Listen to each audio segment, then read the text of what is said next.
ইতিমধ্যে ইকরামা কাবের মনোভাব সম্পর্কে নিশ্চিত হয়ে যায়। কাব শরাব গিলে চলছিল। ইকরামা শরাব স্পর্শ করতে সম্পূর্ণ অস্বীকার করে। সে আবু সুফিয়ানকে বলে গিয়েছিল যে চূড়ান্ত ফয়সালা করেই সে ফিরবে। তুমি কাল আক্রমণ করো অথবা একদিন পর করো, সর্বাবস্থায় তোমাদের ইচ্ছার বাস্তব প্রতিফলন দেখার পরেই আমরা চূড়ান্ত সিদ্ধান্ত নিব যে জামিন হিসেবে আমাদের লোক তোমাদেরকে দেয়া যায় কিনা। ইকরামা বলে, আমার কথাও বলে দিয়েছি যে জামিন না পেলে আমি কিছুই করব না। কাব পাল্টা হুমকির সুরে বলে, তোমাদের লোক আমাদের হাতে এলেই আমরা তোমাদের কথায় মদিনার অভ্যন্তরে গণ্ডগোল সৃষ্টি করব। তোমরা দেখবে মুহাম্মাদের পিঠে কিভাবে একটার পর একটা ছুরি বিদ্ধ হয়। ইকরামা বসা থেকে উঠে দাঁড়ায় এবং রাগত স্বরে বলে, তোমার মনে দ্রব্যসন্ধি আছে, তা না হলে বলতে আমার কোনো জামানতের দরকার নেই। এসো সবাই মিলে মদিনাতেই মুসলমানদের কবর রচনা করি। কারো নির্দেশেই যদি আমাকে মেনে চলতে হয় তাহলে মুহাম্মাদের নির্দেশ মেনে চলাকেই আমি ভালো মনে করি। কাব ইকরামার রাগকে আমলে না এনে পাল্টা ঘোষণা করে বলে, মুসলমানদের সাথেই আমাদের চলাফেরা। তারা আমাদের নিরাপত্তা দিতে যতটুকু সক্ষম তোমাদের পক্ষে তা দেওয়া সম্ভব নয়। ঐতিহাসিক ইবনে হিশাম এবং ইবনে সাদ লিখেন, হযরত নুয়াইম রাদিয়াল্লাহু তাআলা আনহু এর নিক্ষিপ্ত তীর অভিষ্ট লক্ষ্যে গিয়ে আঘাত হানে, আর এ সবই ছিল তার কার্যকর প্রতিক্রিয়া। ইকরামা রাগান্বিতভাবেই কাবের ঘর থেকে বের হয়। এভাবে কাবের ঘরের ভিতরেই ওই চুক্তির মৃত্যু ঘটে। ইহুদিবাদ ও কুরাইশদের মধ্যে যা বাস্তব রূপ পেলে মুসলমানদের কোমর ভেঙে দিত।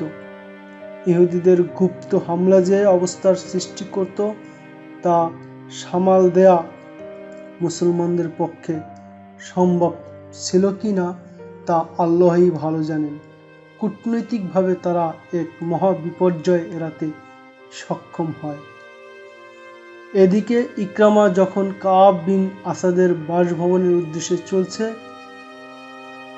ওদিকে হযরত নুয়াইম রাদিয়াল্লাহু তাআলা আনহু তখন গাতফান গোত্রের সর্দারের নিকট বসা। কাব সংশ্লিষ্ট যে তথ্যের মাধ্যমে আবু সুফিয়ানকে উত্তেজিত করেন, গাতফান সর্দারের কানেও সে তথ্যগুলো পৌঁছেছে। গাতফান সংবাদের গুরুত্ব অনুধাবন করে সঙ্গে সঙ্গে সেনাপতি আইনিয়াকে ডেকে পাঠায়। শুনেছ কাব আমাদের কিভাবে প্রতারণা করছে? গাতফান আইনিয়াকে বলে, সে জামানত হিসেবে আমাদের নেতৃত্ব স্থানীয় লোক চায়। এটা আমাদের অপমান নয়? সেনাপতি আইনিয়া বলে, শ্রদ্ধাভাজন নেতা, আমি আপনাকে আগেও বলেছি যুদ্ধ সংক্রান্ত বিষয়েই শুধু আমার সাথে আলোচনা করবেন। আমি শুধু সামনাসামনি যুদ্ধ করতে জানি। আমি তাকে ঘৃণা করি যে পিছন থেকে হতে আক্রমণ করে, তার প্রতিও আমার ঘৃণা যে এভাবে পিঠে আক্রমণের সুযোগ করে দেয়। এত কিছুর পরও আপনি ইহুদিদের উপর আস্থা রাখতে চান? যদি কাব বিন আসাদ দাবি করে বসে যে জামানত হিসেবে গাতফান গোত্রপ্রধানকে দিতে হবে, তবে কি আমি আপনাকে তার হাতে তুলে দিব? কেউ এরকম দাবি করলে আমি তার গর্দান উড়িয়ে দেব। হযরত নুয়াইম রাদিয়াল্লাহু তাআলা আনহু এর হাত মুষ্টিবদ্ধ করে এরূপ বলেন, আমি ইহুদিদেরকে জামানত হিসেবে মানুষ তো দূরের কথা, একটি ভেড়া বকরিও দিব না। খোদার কসম, কাব অবশ্যই আমাদেরকে অপমান করছে। আবু সুফিয়ানের মনোভাব কি? গাতফান হযরত নুয়াইম রাদিয়াল্লাহু তাআলা আনহুকে প্রশ্ন করে। ঘটনা শুনে আবু সুফিয়ান তো রাগে অগ্নিশর্ম হয়ে কাঁপতে থাকে। হযরত নুয়াইম রাদিয়াল্লাহু তাআলা আনহু বলেন, আবু সুফিয়ান কাব এর নিকট থেকে এই অপমানের প্রতিশোধ লওয়ার ঘোষণা দিয়েছে, তাকে প্রতিশোধ লওয়াই উচিত।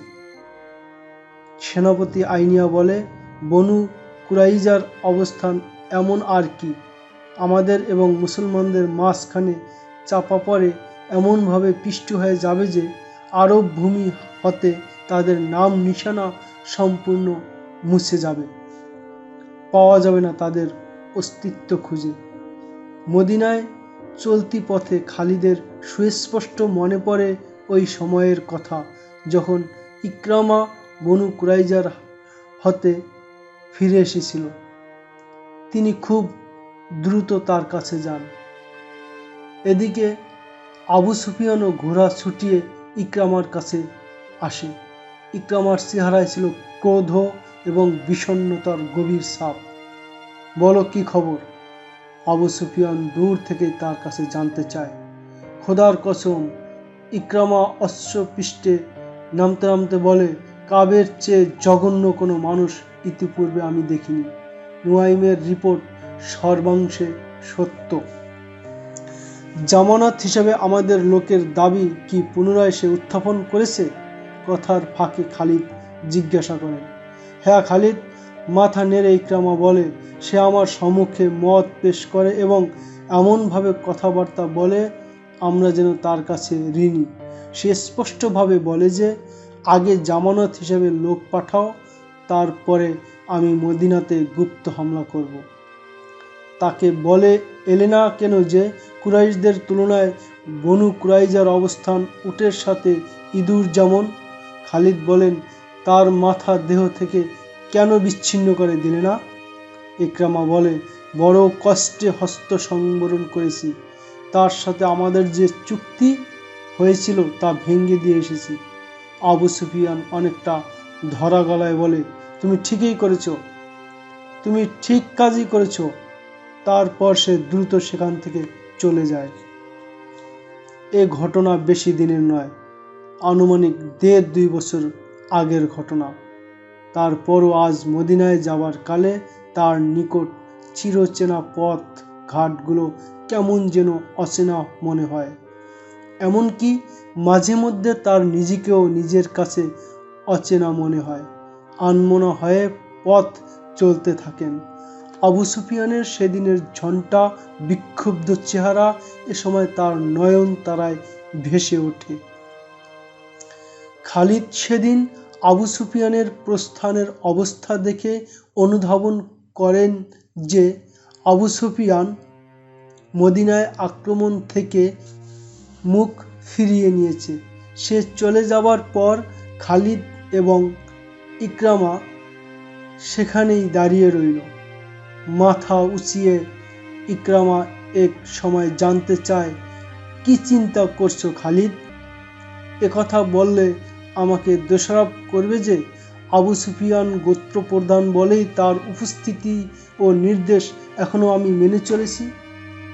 খালিদ সায় পাওয়ার জন্য ইকরামার দিকে চেয়ে বলেন, আবু সুফিয়ান থেকে অধিক ভীরু ও কাপুরুষ নেতা কুরাইশরা কখনো পায়নি আর পাবেও না।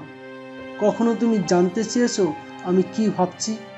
আমি আর বেশি বিলম্ব করতে পারছি না। আমি পরিখার এ প্রান্ত হতে ও প্রান্ত ঘুরে ঘুরে দেখেছি।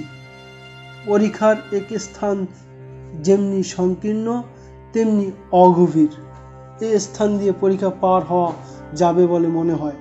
তুমি আমার সাথে থাকলে এখনই ওই স্থান দিয়ে কয়েকজন অশ্বারোহীকে পরিখা অতিক্রম করাতে চাই। আবু সুফিয়ান কোনো গায়েবী সহযোগিতায় অপেক্ষা করতে চাইলে থাকুক। ইকরামা উৎসাহিত কণ্ঠে বলে, আমি তোমার পাশে কেন থাকবো না খালিদ? আমার দ্বারা মুসলমানদের ওই অট্টহাসি সহ্য করা সম্ভব হবে না, যা তারা যুদ্ধ ছাড়াই আমাদের পিছপা হবার কালে দিতে থাকবে। চলো, আমি তোমার সাথে আছি। জুবাব পাহাড়ের পশ্চিমে এবং সালা পাহাড়ের পূর্বে ছিল ওই সংকীর্ণ জায়গাটি। এখানে পরিখার প্রস্থ এতটুকু ছিল যে তাজি ঘোড়ার পক্ষে তা লাফিয়ে অতিক্রম করা সম্ভব। এখন প্রয়োজন কেবল বীর যোদ্ধা বাছাই করা। পদাতিক সৈন্য পরীক্ষায় নেমে ওপারে যাওয়া অসম্ভব। তবে এর আশেপাশেই মুসলমানরা তাঁবু ফেলে আসে। খালিদ দূর থেকে আলোচিত জায়গাটি ইকরামাকে দেখান। সর্বপ্রথম আমার অশ্বারোহী বাহিনী পরীক্ষা পার হবে। ইকরামা বলে, তবে এখনই আমি পুরো বাহিনীকে অতিক্রম করাবো না। ওপারে গিয়ে মুসলমানদের একজনের মোকাবিলায় একজনকে আহ্বান করব। তারা এ পন্থার ব্যতিক্রম করবে না। আমার সাথে এসো খালিদ, আমি বাছাই করা অশ্বারোহী নিয়ে সম্মুখে অগ্রসর হব। তুমি এখনই পরীক্ষা অতিক্রম করবে না। আমরা উভয়ই নিহত হলে কুরাইশদের ভাগ্যে পরাজয়ের তিলক ছাড়া আর কিছুই জুটবে না। আবু সুফিয়ান বলতে গেলে অবরোধ তুলেই নিয়েছে, এখন শুধু ঘোষণা দেওয়াটা বাকি। যুদ্ধের প্রেরণা তার সম্পূর্ণ নিস্তেজ হয়ে গেছে। যে স্থান দিয়ে ঘোড়া লাফ দিয়ে কোনো মতে ওপারে যাওয়ার সম্ভাবনা নিয়ে পরিকল্পনা চলছিল, তা এমন স্থানে অবস্থিত ছিল যে টহলদার রক্ষী অতি নিকটে সে স্থানটি দেখে যেতে পারত। ইকরামা দেখে শুনে 7 অশ্বারোহী বাছাই করে। এর মধ্যে বিশাল বপুধারী এবং দৈত্য সমতুল্য অমর বিন আবদুদও ছিল। বিশালকায় দেহের কারণে তার নাম যশ দূর দূরান্ত পর্যন্ত ছড়িয়ে পড়ছিল। ইকরামা বাছাইকৃত 7 অশ্বারোহীকে নির্ধারিত স্থানের অনতি দূরে নিয়ে গিয়ে এমনভাবে স্থানটি পর্যবেক্ষণ করায় যেন তারা টহলে কোনরূপ সন্দেহের সৃষ্টি করেনি। প্রথমে পরীক্ষা অতিক্রম করব আমি। ইকরামা হাঁটতে হাঁটতে 7 অশ্বারোহীকে তার পরিকল্পনা জানায়। সর্বপ্রথম আমার ঘোড়া অতিক্রম করাই কি উচিত হবে না? আমর বিন আবদুদ আবেগের সাথে বলে। না আমর, ইকরামা তার আবেদন প্রত্যাখ্যান করে বলে, প্রথমে আমি যাব। আমার ঘোড়া যদি পরীক্ষার ভেতর পড়ে যায় তাহলে তোমাদের কেউ পরীক্ষা অতিক্রমের চেষ্টা করবে না। প্রাণ বিসর্জন দিতে হয়তো তোমাদের সেনাপতিই দিবে। একথা বলেই ইকরামা ঘোড়ার লাগামে একটা ঝটকা টান মারে। ঘোড়া পরীক্ষামুখী হওয়া মাত্রই ইকরামা ঘোড়ার জোরে পদাঘাত করে। আরবি জাতের উন্নত ঘোড়া বাতাসের গতিতে চলতে থাকে। ইকরামা লাগাম আরো ঢিল করে দেয় এবং চলতি ঘোড়ায় আবার পদাঘাত করে কষে। ঘোড়ার গতি অস্বাভাবিক দ্রুততর হয়। পরীক্ষার কিনারে গিয়ে ঘোড়ার পিঠ থেকে ইকরামা উঁচু হয়ে সামনের দিকে ঝুঁকে পড়ে। ঘোড়া নিজেকে হাওয়ায় ছুড়ে দেয়, ওপারের উদ্দেশ্যে শূন্যে ঝাঁপিয়ে পড়ে। খালিদ দূরে দাঁড়িয়ে ইকরামার পরীক্ষা অতিক্রম করে দৃশ্য দেখছিলেন। কুরাইশদের বহু সৈন্য দর্শকদের কাতারে এসে দাঁড়ায়, ইতিহাসও বিস্ময় নেত্রে চেয়ে থাকে। ঘোড়ার সম্মুখের পা পরীক্ষার ওপার কিনারার সামান্য আগে এবং পিছনের পা ঠিক কিনারায় গিয়ে পড়ে। ঘোড়া অতি দ্রুত গতিতে জোরে সম্মুখে এগিয়ে যায়। ঘোড়ার সম্মুখে 2 পা বাজ হয়ে ডাবল হয়ে যায়। তার মুখ মাটিতে আছড়ে পড়ে। ইকরামা পড়তে পড়তে বেঁচে যায়। ঘোড়া দ্রুত স্বাভাবিক হয়ে যায়। ইকরামাও নিজেকে সামলে নেয়। এই মুহূর্তে পেছন দিক হতে একটি দ্রুততম কণ্ঠ তার কানে ভেসে আসে, ইকরামা, অগ্রে গিয়ে দাঁড়াও।